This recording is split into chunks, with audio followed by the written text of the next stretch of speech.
Hello दोस्तों, कैसे आप सब। उम्मीद है आप सब मस्त होंगे। तो आज हम BSc first year semester first botany वनस्पत विज्ञान की सेकंड यूनिट चल रही थी, उसी में फर्दर आगे डिस्कशन करेंगे।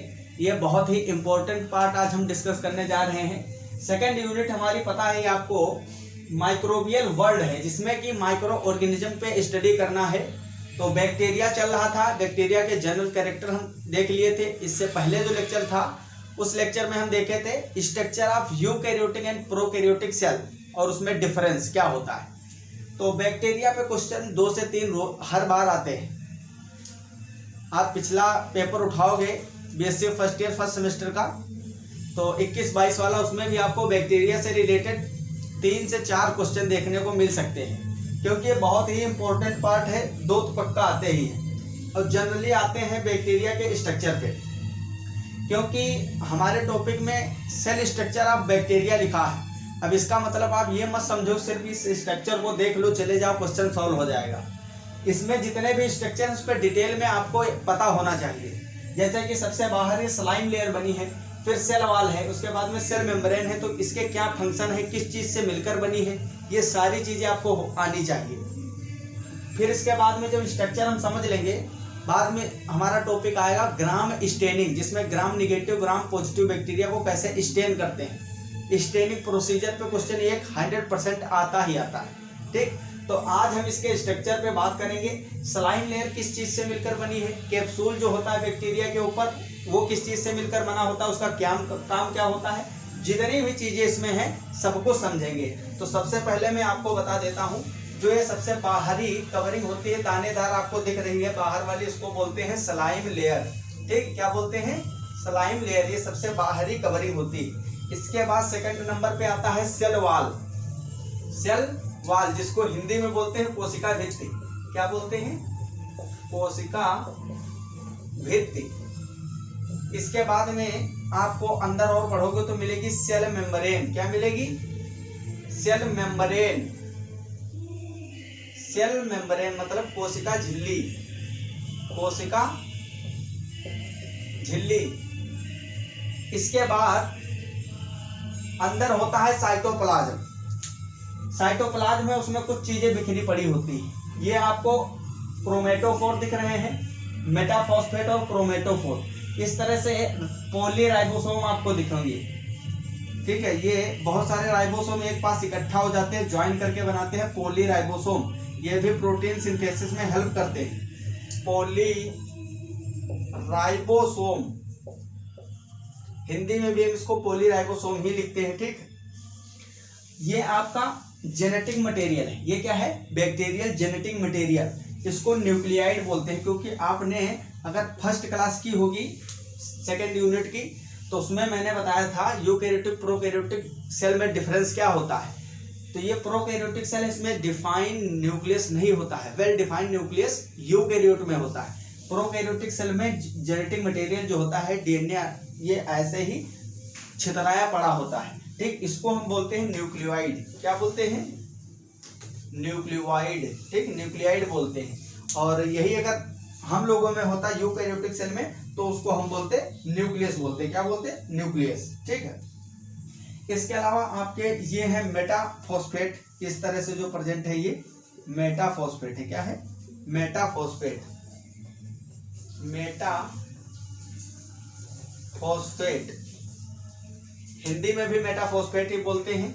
ये है क्रोमेटोफोर, क्रोमेटोफोर। ठीक, इसके अलावा अगर हम बात करें तो ये हमारा जो ग्रेन्यूलेट दिख रहा है, ये है poly beta hydroxy butyric acid. Poly beta hydroxy butyric acid granule. ठीक है, तो ये सारी चीजें हैं। इसके अलावा ये एक सेंटर में आपको दिख रहा है प्लाज्मिड। ये क्या है, प्लाज्मिड। ये क्वेश्चन इस पे पक्का है। ठीक, ये प्लाज्मिड है। प्लाज्मिड को तो हमको सेपरेट भी पढ़ना है इसी यूनिट में। इसके स्ट्रक्चर और फंक्शन कहाँ प्रेजेंट होता है, सारी चीजें। इसके फंक्शन बायोटेक्नोलॉजी में काफी यूज होता है इसका। ठीक है, जैव प्रौद्योगिकी में प्लाज्मिड का।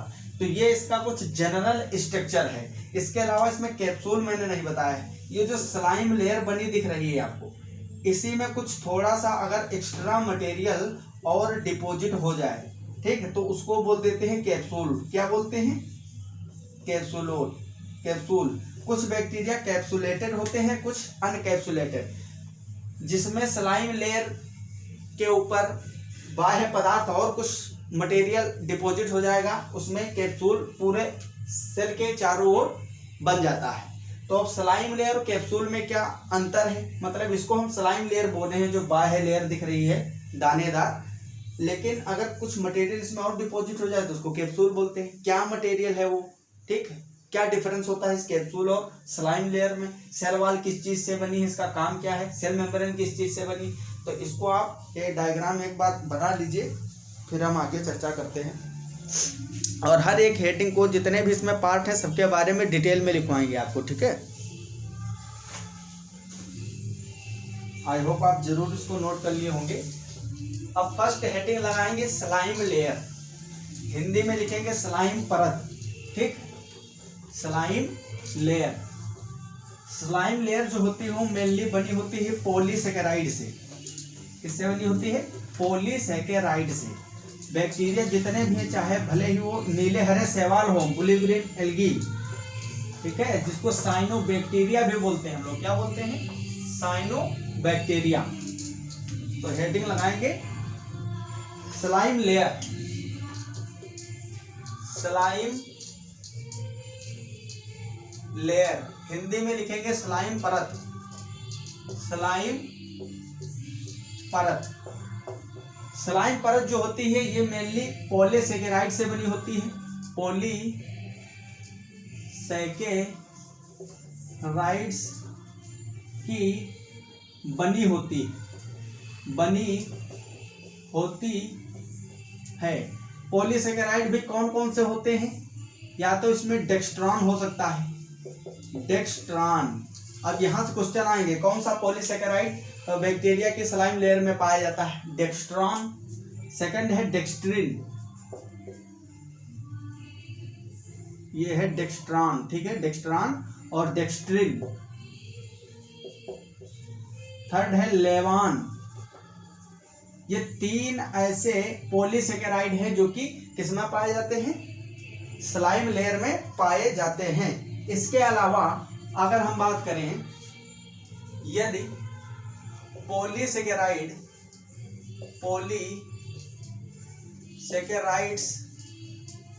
के साथ नाइट्रोजिनस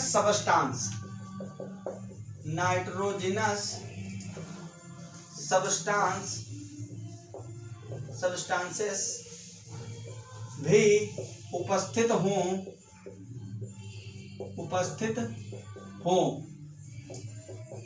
तो कैप्सूल का फॉर्मेशन होता है। कैप्सूल का फॉर्मेशन होता है। अब ये नाइट्रोजिनस सब्सटेंस जो है क्या होते हैं? Nitrogenous substance mainly amino acid present होंगे। मतलब अगर ओनली पॉलीसेकेराइड है तो उसको हम बोलेंगे स्लाइम लेयर। पॉलीसेकेराइड के साथ में अगर नाइट्रोजिनस सब्सटेंस कोई भी प्रेजेंट है, जैसे कि अमीनो एसिड, तो उसको हम बोल देते हैं कैप्सूल, ठीक है। जैसे कि मान लो सेल थी, इसके चारों ओर इस तरह से क्या था? ये पॉलीसेकेराइड इकट्ठा हुए थे, और अगर इसी पॉलीसेकेराइड में अमीनो एसिड की चेन भी लग जाए, ठीक, अमीनो एसिड भी इसी में डिपॉजिट हो जाए, तो यही कैप्सूल वाल में परिवर्तित हो जाती है, ठीक है। तो कैप्सूल क्या होता है? बैक्टीरियल कैप्सूल जो होता है किस चीज से मिलकर बना होता है? Bacterial capsule is equal to polysaccharides plus amino acid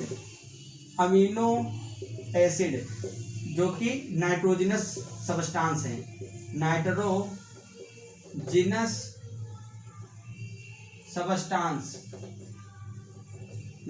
substance तो अमीनो एसिड, अमीनो ग्रुप लगा होगा ना इसमें। अमीनो ग्रुप क्या होता है? NH2, तो ये क्या है, नाइट्रोजन इसमें प्रेजेंट है ना, इसीलिए इसको नाइट्रोजनस सब्सटेंस बोले, या सीधे अमीनो एसिड आप लिख सकते हो।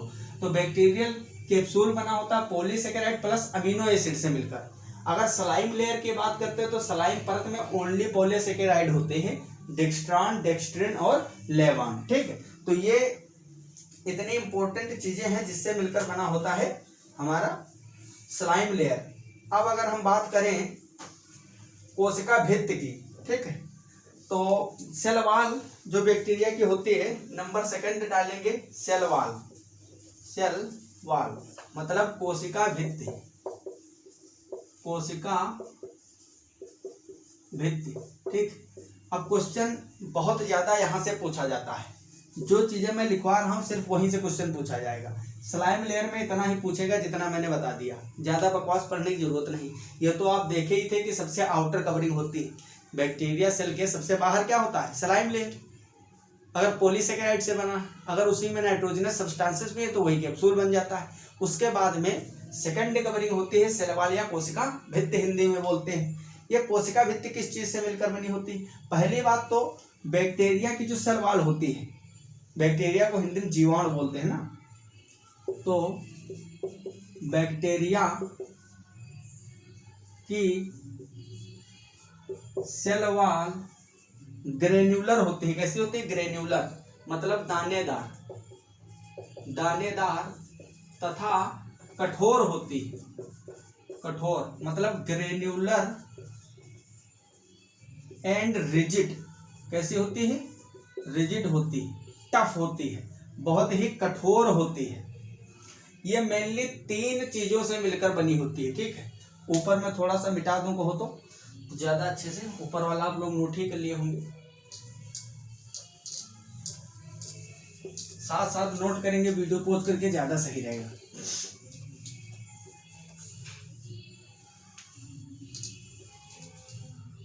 ऊपर से ही लिख दो ना, ज्यादा सही रहेगा।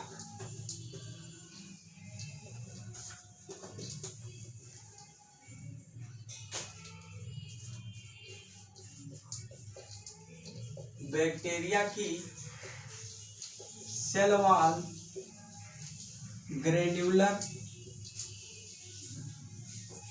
ग्रेन्युलर एंड रिजिड होती है।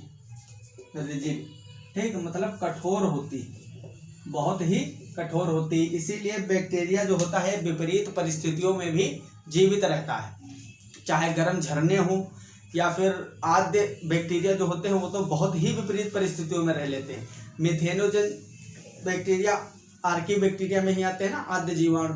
तो रूमिनेंट पशुओं की जो आमाशय होती है, प्रथम आमाशय प्राइमरी स्टमक, उसमें भी पाए जाते हैं। दलदली क्षेत्र हो, लवणीय स्थान हो जहाँ लवणता बहुत ज़्यादा हो, ऑक्सीजन की अनुपस्थित में भी बहुत सारे जो एनारोबिक बैक्टीरियाज हैं वो रह लेते हैं। ठीक है, तो कैसी भी परिस्थितियाँ, कितना भी हाई टेम्परेचर हो या फिर एकदम बर्फीली जगह हो, हर जगह रहने में सक्षम होते हैं। क्यों?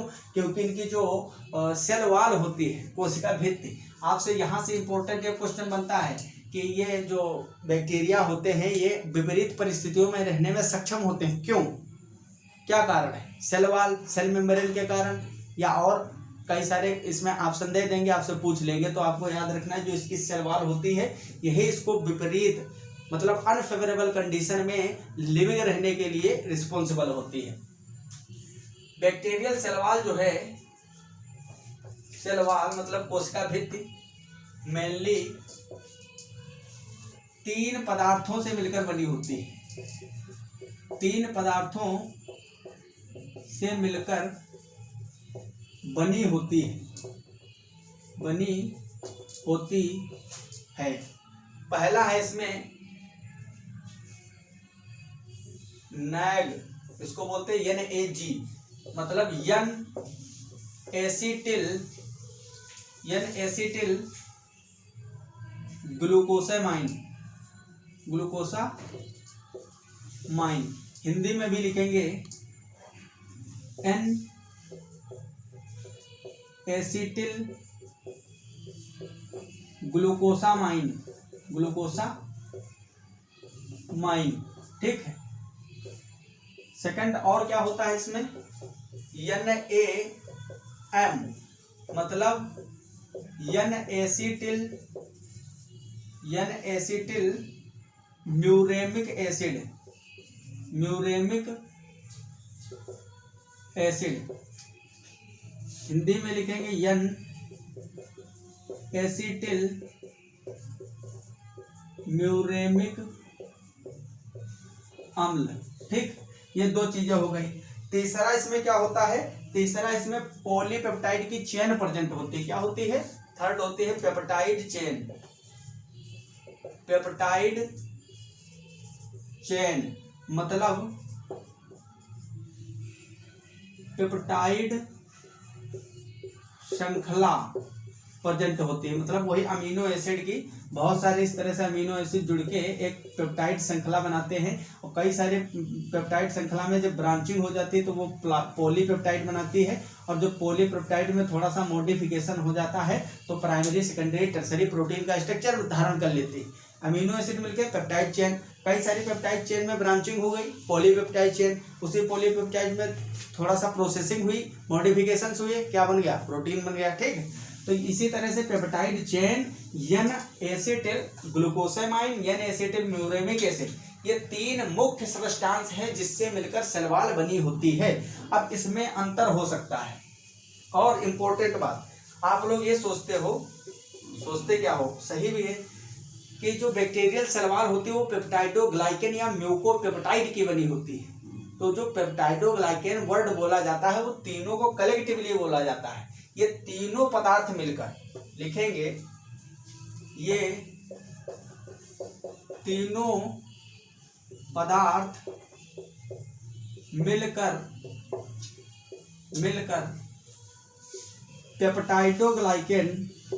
पेप्टाइडोग्लाइकेन या उसी को बोलते हैं म्यूकोपेप्टाइड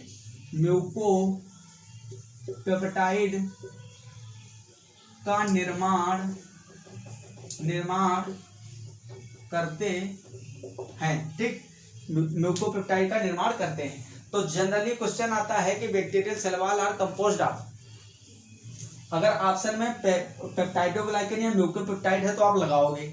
इसके अलावा अगर इन तीनों में से कोई चीज मिल जाए, अगर ये ना लिखा है तब आपको ये तीनों चीजें याद रखनी है, क्योंकि पेप्टाइडोग्लाइकेन या म्यूकोपेप्टाइड किससे मिलकर बना है? एन एसिटिल ग्लूकोसामाइन, सेकंड है एन एसिटिल म्यूरेमिक एसिड, और थर्ड है पेप्टाइड चेन, अमीनो एसिड की एक चेन। ठीक, तो इन तीन चीजों से मिलकर पेप्टाइडोग्लाइकेन बना होता है, और इसी से निर्माण होता है बैक्टीरिया की सेल वॉल का। ठीक, कोशिका भित्ति का। इसके फंक्शन क्या क्या होते हैं? बैक्टीरियल सेल वॉल जो होता है, बैक्टीरियल सेल वॉल बैक्टीरिया को एक प्रॉपर शेप देता है, प्रॉपर आकृति देता है। क्या देता है? आकृति, कामा बैक्टीरिया को फटने से बचाता है, बैक्टीरिया को लाइसिस होने से बचाता है। लाइसिस मतलब निपातित बोलो या फिर बोलो फटने से बचाता है। ठीक, फटने से बचाता है, वरना बैक्टीरिया फट जाएगा, समझ रहे हो, तो उसका जेनेटिक मटेरियल बाहर आ जाएगा। तो ये पेप्टाइडोग्लाइकेन की जो सेल वॉल बनी होती है ये उसकी रक्षात्मक है, सुरक्षात्मक है। ठीक है, उसको सेव करके रखती है, सुरक्षा प्रदान करती है। लिख दो, सेल वॉल जो है बैक्टीरिया को सुरक्षा प्रदान करती है, कैप्सूल भी सुरक्षा प्रदान करता है, सेल मेम्ब्रेन भी सुरक्षात्मक आवरण होता है। इसके अलावा अगर हम बात करें तो विपरीत परिस्थितियों में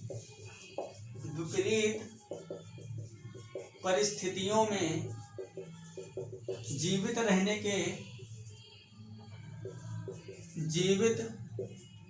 रहने में मदद करता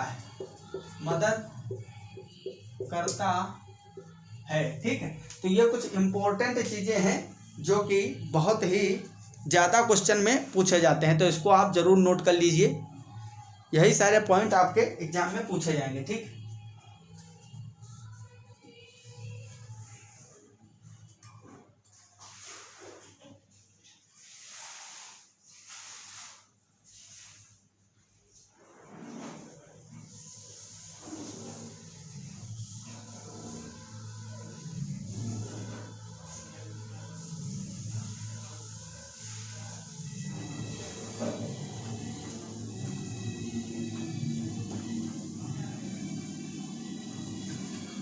आई होप आप इसको पॉज करके नोट कर लिए होंगे।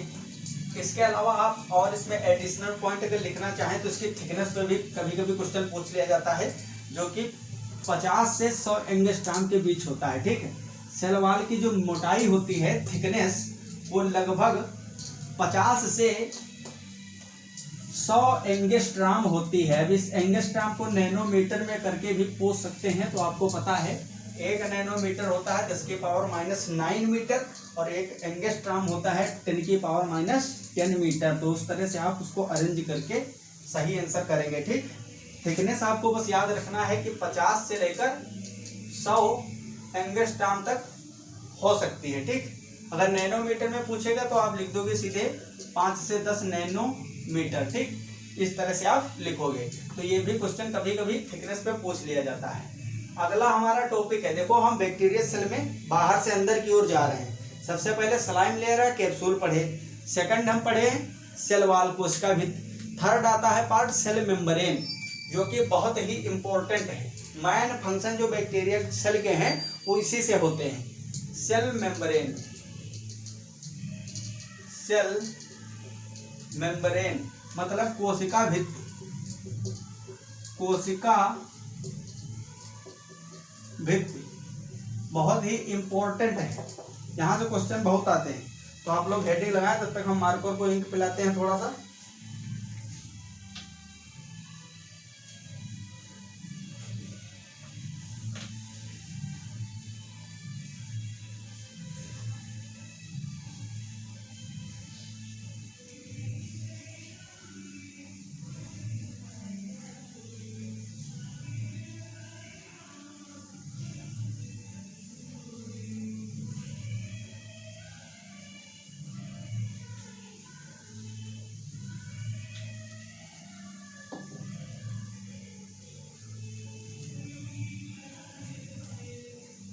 बैक्टीरिया के सेल वॉल के जब अंदर आप जाएंगे,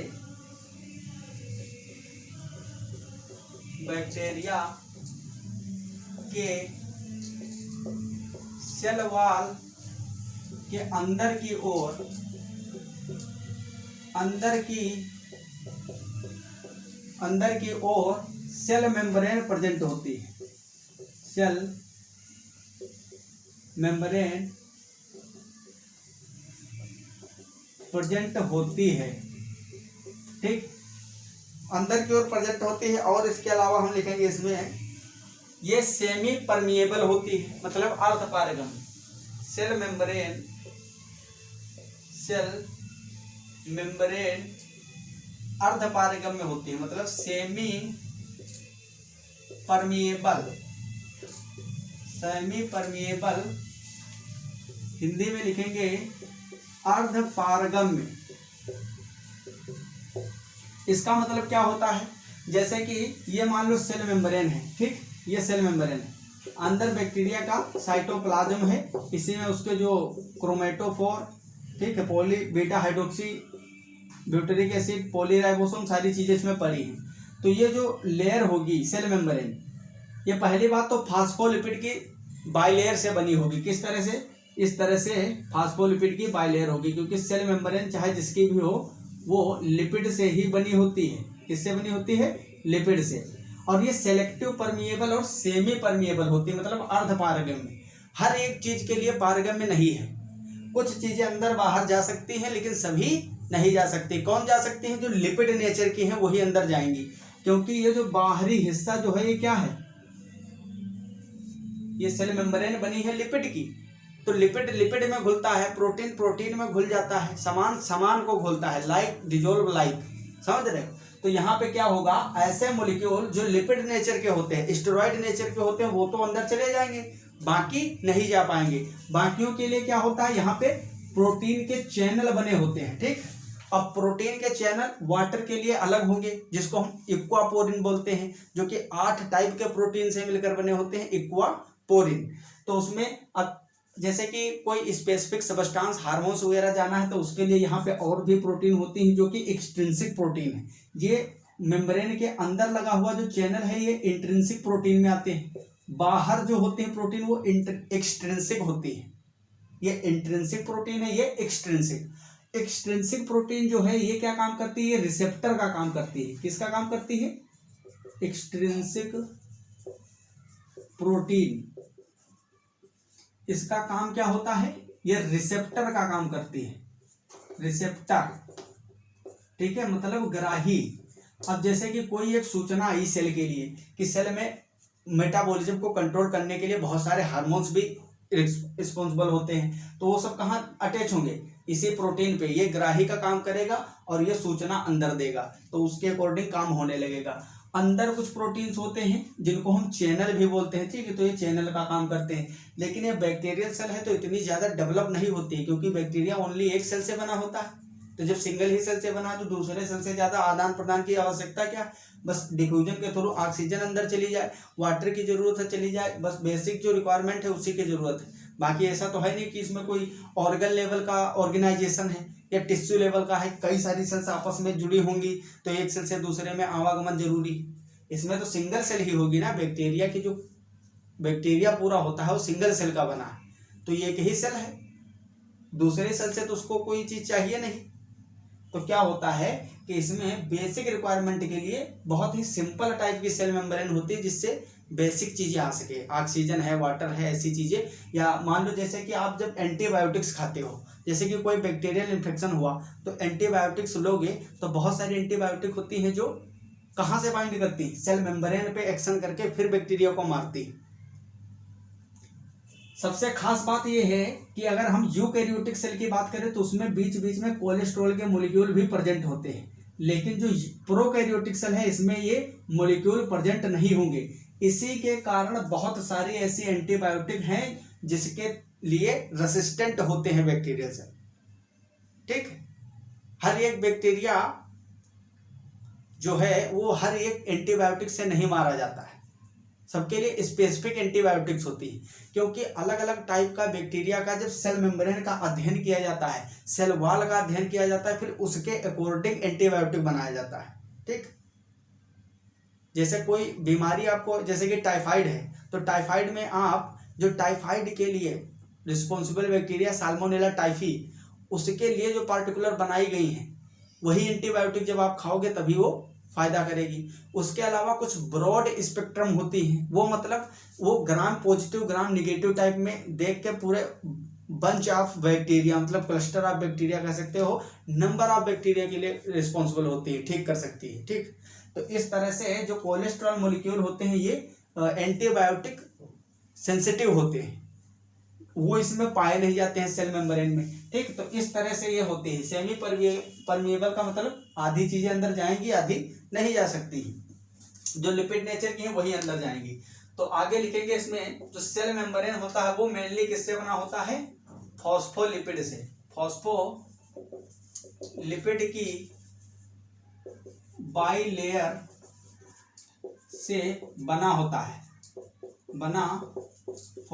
मतलब फॉस्फोलिपिड की द्वि सतह से बना होता है, ये दो सतह बनी हुई है, ठीक। इसमें दो पार्ट होते हैं, एक होता है हाइड्रोफिलिक और एक होता है हाइड्रोफोबिक। हाइड्रोफिलिक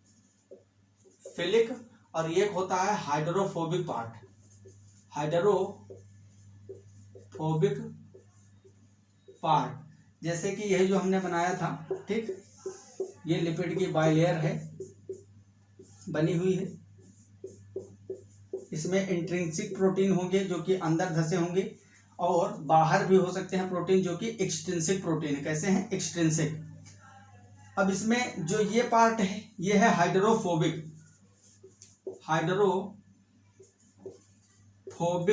टेल बोलते हैं इसको, हाइड्रोफोबिक पुच्छ। और ये जो आपके हैं ये हेड दिख रहे हैं, ये है हाइड्रोफिलिक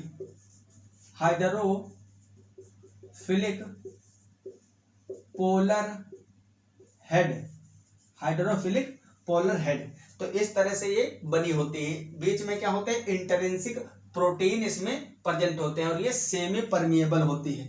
इसके अलावा अगर हम इसमें बात करें, इसकी थिकनेस 75 एंगस्ट्रॉम होती है। कितनी होती है, 75 एंगस्ट्रॉम मोटाई। थिकनेस कितनी होती है सेल मेम्ब्रेन की, थिकनेस मतलब मोटाई, ये होती है 75 एंगस्ट्रॉम। अगर नैनोमीटर में पूछेगा तो 7.5 नैनोमीटर। यहाँ से भी क्वेश्चन ज़्यादातर पूछे जाते हैं, तो इसको आप लोग नोट करिए। फिर कुछ इंपॉर्टेंट चीज़ें हैं वो भी इसी में करवाता हूँ।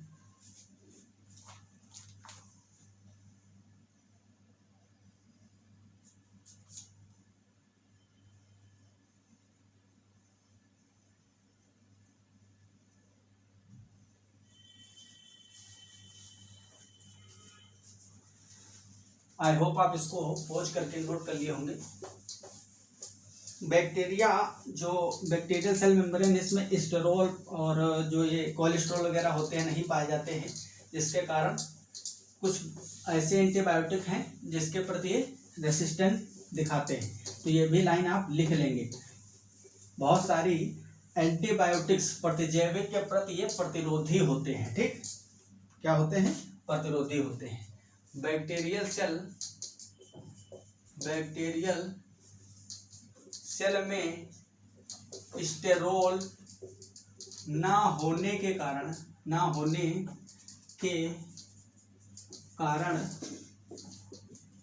बहुत सी एंटीबायोटिक्स, मतलब प्रतिजैविक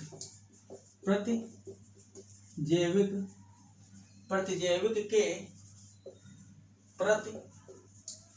प्रतिरोधी होते हैं, प्रतिरोधी या रेसिस्टेंट दिखाते हैं। ठीक, प्रतिरोधी होते हैं।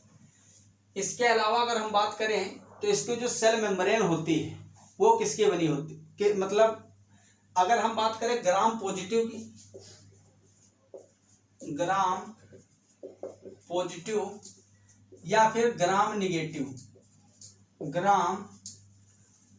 निगेटिव बैक्टीरिया, इन दोनों में जो सेल मेम्ब्रेन होती है वो सेम होती है। दोनों की सेल मेम्ब्रेन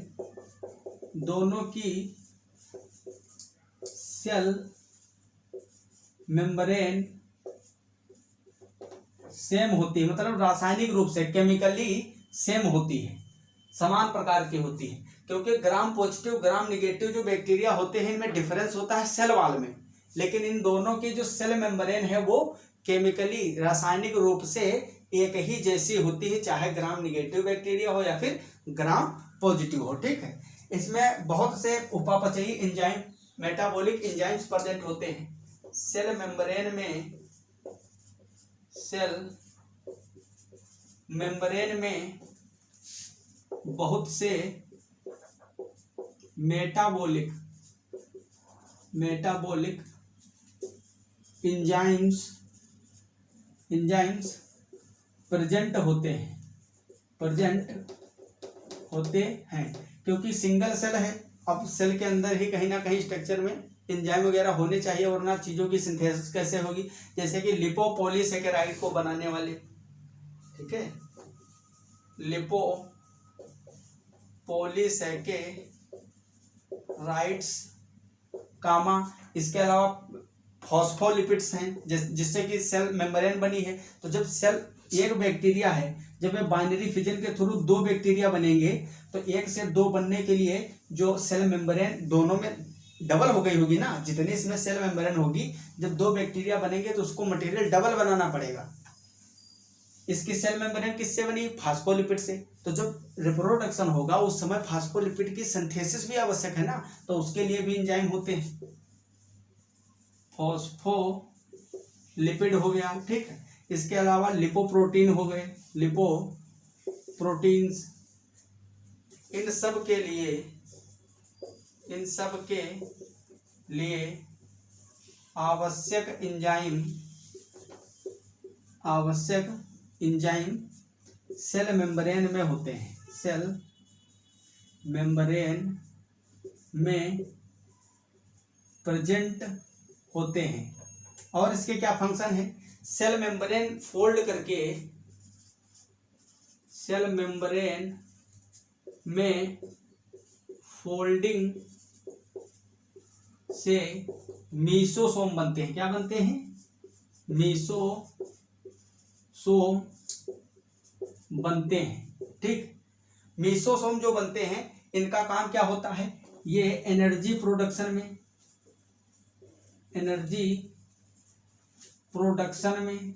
ठीक, एनर्जी प्रोड्यूस करते हैं, मतलब एटीपी के जैसे काम करते हैं। इसके अलावा रिप्रोडक्शन, ठीक। इसके अलावा और इसका काम क्या होता है, मतलब मेसोसोम जो है, जैसे कि हम यूकैरियोटिक की बात करें उसमें एंडोप्लाज्मिक रेटिकुलम है, गाल्जी बॉडी है, माइटोकॉन्ड्रिया है, सारी चीजें होती हैं, लेकिन प्रोकैरियोट में तो है नहीं। तो उन सब के काम मेसोसोम अकेला करता है, रिप्रोडक्शन करवाएगा, ठीक है। सेल के डिवीजन में, ठीक, इन सारी चीजों में मेसोसोम काम आते हैं, ठीक, मेसोसोम काम करता है।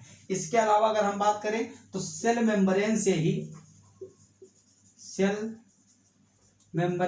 ही पिलाई बाहर निकलते हैं, ठीक, पिलाई बाहर निकलते हैं। फ्लैजिला की जो ओरिजिन होती है,